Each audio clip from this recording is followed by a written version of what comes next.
فرمایا ایک دروازے سے سارے بھائی داخل نہ ہونا۔ اونٹ ہانڈی میں چلا جاتا ہے اور ذبح ہو جاتا ہے، آپ نے دیکھا کہ اس بچی کے چہرے کے اوپر کچھ نشانات ہیں، تو نظر کا دم کے ساتھ علاج کرنا اور دھونے کے ساتھ علاج کرنا اور پانی کے ساتھ علاج کرنا، یہ پیارے آقا علیہ الصلوۃ والسلام سے ثابت ہے۔ نحمدہ ونصلی ونسلم علی رسولہ الکریم، اما بعد۔ سامعین و ناظرین، ہمارے معاشرے کے اندر جو مسائل افراط و تفریط کا شکار ہیں، ان میں سے ایک نظر بد کا مسئلہ بھی ہے۔ بعض لوگ تو بری نظر کو محض ایک وہم اور توہم پرستی قرار دیتے ہیں کہ نظر کا لگ جانا یہ کوئی چیز نہیں ہے، نہ نظر لگتی ہے، یہ محض لوگوں کا ایک مفروضہ ہے، یعنی بعض لوگوں کے نزدیک تو اس طرح ہے، جبکہ دوسرے بعض احباب وہ نظر بد کے سلسلے کے اندر انتہائی حساس طبیعت کے مالک ہوتے ہیں، اور وہ اس کے حوالے سے بڑے ہی ہمارے معاشرے کے اندر متنوع قسم کے اور گوناگوں قسم کے اور بڑے عجیب و غریب اس کے لیے ٹوٹکے بھی استعمال کرتے ہیں۔ مثلا آپ نے دیکھا ہوگا کہ بعض لوگ جب نیا گھر بناتے ہیں یا کوئی خوبصورت مکان بناتے ہیں تو اس مکان کی چھت کے اوپر سامنے والی سائڈ پہ ایک ہانڈی رکھ دی جاتی ہے، کالے رنگ کی استعمال شدہ ہانڈی الٹی کر کے گھر کی چھت کے اوپر ایک کونے پہ رکھ دی جاتی ہے تاکہ دیکھنے والے کی نظر اس ہانڈی کے اوپر پڑے، اس طرح مکان جو ہے وہ نظر بد سے محفوظ رہے گا۔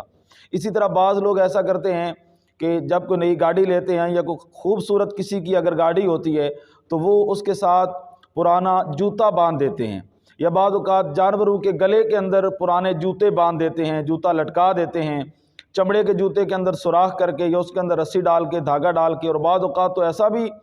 ظلم ہوتا ہے کہ اسی دھاگے اور رسی کے اندر قرآنی آیات کے اور کلمات کا تعویذ ہوتا ہے اور ساتھ ہی جوتا بھی چمڑے کا لٹکا دیا جاتا ہے۔ تو یہ بھی محض اسی مقصد کے لیے کیا جاتا ہے تاکہ وہ جانور یا وہ گاڑی وغیرہ وہ نظر بد سے محفوظ رہے۔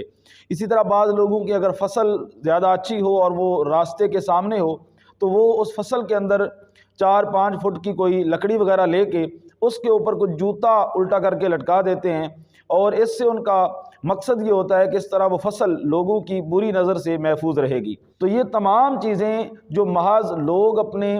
وہم کی بنیاد پہ ان چیزوں کے ساتھ نظر بد سے بچنے کی کوشش کرتے ہیں، تو یہ لوگ بھی سخت غلطی کے اوپر ہیں، کیونکہ نہ جوتا انسان کو نظر بد سے بچا سکتا ہے، نہ ہی ہانڈی انسان کو نظر بد سے بچا سکتی ہے۔ تو میں دونوں چیزیں آپ حضرات کے سامنے رکھ رہا ہوں کہ نہ تو ایسی بات ہے کہ نظر بد کا تصور ہی نہیں ہے، اور نہ ایسی بات ہے کہ یہ چیزیں انسان کو نظر بد سے بچاتی ہیں۔ اب آتے ہیں اصل بات اور اصل حقیقت کی طرف۔ پہلی بات تو یہ ہے کہ نظر کا لگ جانا یہ حقیقت ہے، اور قرآن پاک کے اندر بھی باقاعدہ اس کا تذکرہ ہے، بلکہ پہلے زمانے کے اندر بھی، دور جاہلیت کے اندر بھی لوگ اس کے اوپر یقین رکھتے تھے، اور قرآن پاک نے پھر اس کا تذکرہ کیا سورۃ القلم کی آخری آیات کے اندر۔ فرمایا وَإِن يَكَادُ الَّذِينَ كَفَرُوا لَيُزْلِقُونَكَ بِأَبْصَارِهِمْ لَمَّا سَمِعُوا الذِّكْرَ وَيَقُولُونَ إِنَّهُ لَمَجْنُونٌ۔ فرمایا قریب ہے کہ وہ کافر اپنی نظروں کے ساتھ آپ کو پھسلانا چاہتے ہیں جب وہ قرآن کو سنتے ہیں، وہ اس طرح ان نظروں کے ساتھ آپ کو دیکھتے ہیں۔ اور بعض مفسرین کرام نے تو لکھا کہ ایسے لوگ کہ جن کی نظر کا لگ جانا مشہور تھا،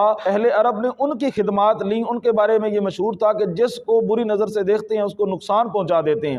تو اس لحاظ سے انہوں نے پیارے آقا علیہ الصلوۃ والسلام کو نقصان پہنچانے کے لیے اس انداز سے نظر بد لگانے والوں کی گویا خدمات حاصل کیں، اور ان کا رد اور ان کی حقیقت کو پاش پاش اللہ تعالیٰ نے اس آیت مبارکہ کے اندر فرمایا۔ اسی طرح دوسرے مقام پہ سورۃ یوسف کے اندر ہے کہ جب حضرت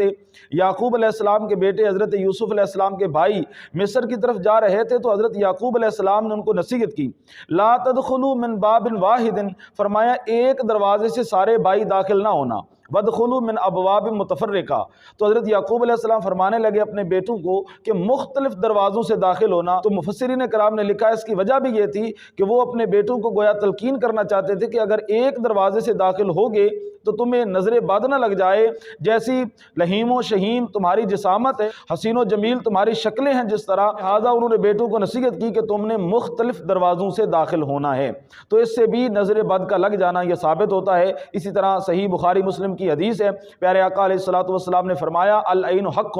کہ نظر کا لگ جانا حق ہے، اور فرمایا پیارے آقا علیہ الصلوۃ والسلام نے کہ اگر کوئی چیز تقدیر کے اوپر غالب آ سکتی اور تقدیر پہ سبقت لے سکتی تو فرمایا وہ نظر بد ہے۔ تو پیارے آقا علیہ الصلوۃ والسلام نے اسی حدیث کے ساتھ فرمایا کہ اگر تمہیں دھونے کا کہا جائے تو تم دھو دیا کرو۔ تو ان الفاظ کے تحت محدثین کرام نے لکھا کہ اہل عرب کے اندر یہ طریقہ رائج تھا کہ اگر کسی کو نظر لگ جاتی تو جس کی نظر لگتی اس کے اعضاء ہاتھ پاؤں کو دھو کر جس کو نظر لگتی اس کو اس پانی کے ساتھ نہلایا جاتا۔ تو اس طرح سمجھتے تھے کہ گویا نظر اتر جائے گی، اور اس طرح در حقیقت اس مریض کا جس کو نظر لگتی تھی اس کا وہم دور ہو جاتا تھا۔ تو پیارے آقا علیہ الصلوۃ والسلام نے بھی اس کو جائز رکھا۔ اسی طرح سیدہ ام سلمہ فرماتی ہے کہ میرے گھر کے اندر ایک بچی تھی، پیارے آقا علیہ الصلوۃ والسلام تشریف لائے، آپ نے دیکھا کہ اس بچی کے چہرے کے اوپر کچھ نشانات ہیں اور کچھ پیلا پن ہے۔ تو پیارے آقا علیہ الصلوۃ والسلام نے فرمایا استرقوا لها، اس کو دم کرو فإن بها النظر، کیونکہ اس کو نظر لگ گئی ہے۔ تو نظر کا دم کے ساتھ علاج کرنا اور دھونے کے ساتھ علاج کرنا اور پانی کے ساتھ علاج کرنا یہ پیارے آقا علیہ الصلوۃ والسلام سے ثابت ہے، اور یہ الفاظ آپ صلی اللہ علیہ وآلہ وسلم نے عطا فرمائے کہ جس کو نظر لگے اس کو ان الفاظ کے ساتھ دم کرو، اعوذ بکلمات اللہ التامۃ من شر کل حامۃ وعین لامۃ، ان الفاظ کے ساتھ دم کرو تو فرمایا ان الفاظ کے ذریعے نظر بد کی تاثیر ختم ہو جائے گی۔ اسی طرح سورۃ فلق اور سورۃ الناس یہ دونوں صورتیں نظر بد کو اتارنے کے لیے انتہائی مجرب ہیں۔ اسی طرح سیدنا امام حسین رضی اللہ تعالیٰ عنہ آپ فرماتے ہیں کہ سورۃ القلم کی جو آخری دو آیات ہیں ان کو اگر پڑھا جائے اور نظر بد والے کے اوپر پھونک دیا جائے، یا اگر اپنے آپ کی حفاظت کرنی ہو نظر بد سے، تو سورۃ القلم کی آخری دو آیات وَإِن يَكَادُ الَّذِينَ كَفَرُوا لَيُزْلِقُونَكَ بِأَبْصَارِهِمْ لَمَّا سَمِعُوا الذِّكْرَ وَيَقُولُونَ إِنَّهُ لَمَجْنُونٌ وَمَا هُوَ إِلَّا ذِكْرٌ لِّلْعَالَمِينَ۔ تو فرمایا ان کو پڑھ کر اگر اپنے اوپر پھونک لیں ابر آخر درود شریف کے ساتھ تو انسان نظر بد سے محفوظ رہے گا۔